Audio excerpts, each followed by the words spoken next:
Hi there, Brenna Baucum, Collective Wealth Planning. For over a decade, I have had the privilege of helping Oregon PERS members just like you navigate the complexities of this system and manage their retirement benefits. In today's video, I'm going to break down how PERS works in Oregon, focusing on the three areas of your retirement plan: your pension, your individual account program or your IAP, and the optional retirement savings plans that you may have access to. This video is most likely helpful to those of you who are OPSRP members or OPSRP members, which means you joined PERS after August of 2003. So let's dive in. First, let's talk about your pension, which is really the foundation of your PERS retirement benefit. This is what is called a defined benefit plan, meaning you're going to receive guaranteed monthly payment for life after you retire. That amount is based on a formula that considers your years of service and your final average salary.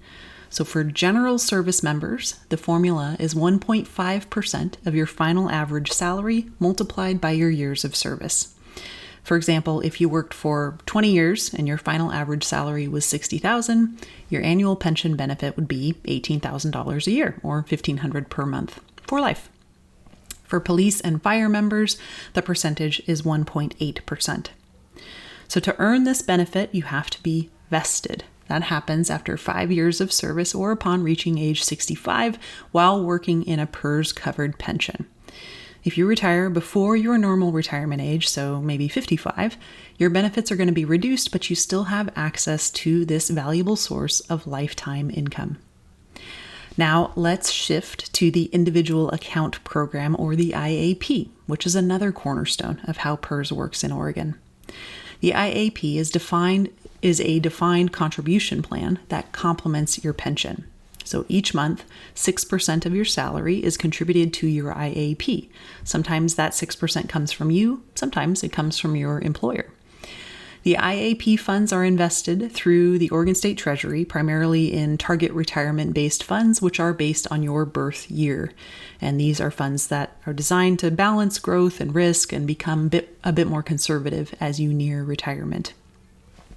An important note about that 6%. An element funding your pension is related to these IAP contributions and comes from something called the Employee Pension Stability Account, or EPSA.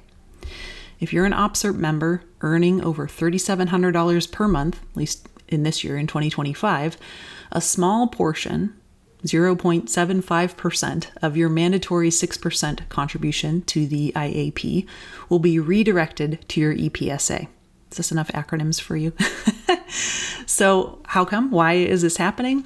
Well, the EPSA is designed to stabilize, as the name maybe tells you, stabilize your pension costs in the future.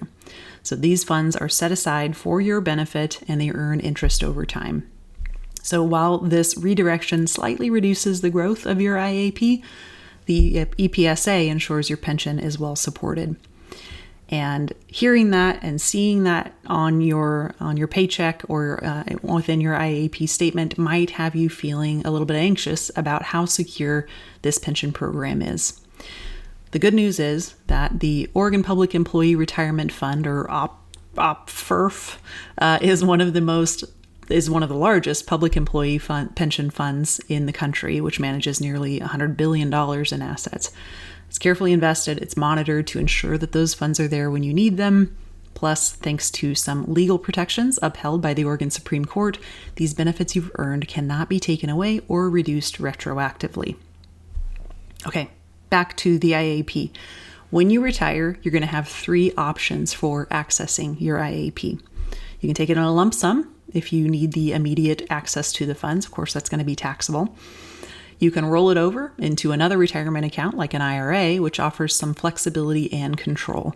And this is what I see most of my client families do with their IAP at retirement. It gives them some choices about when to take that and when to recognize the taxes due on it. The third option is to take periodic distributions, which let you draw from the account over time on a fixed schedule. That's the IAP. The third leg of this stool of your Oregon PERS retirement benefits, those are through some additional retirement plan savings vehicles. So many PERS employers offer a 457B and or a 403B plan. These are optional tax advantage savings accounts for you to have access to, and they allow you to save either on a pre-tax basis or on an after-tax basis using a Roth option to save for the long term. So here's the difference between those two. A 457B plan is available to state and local government employees, and one of its standout features is that you can withdraw funds penalty-free if you separate from service regardless of your age. So Oregon Savings Growth Plan through Voya is one that you maybe have heard of.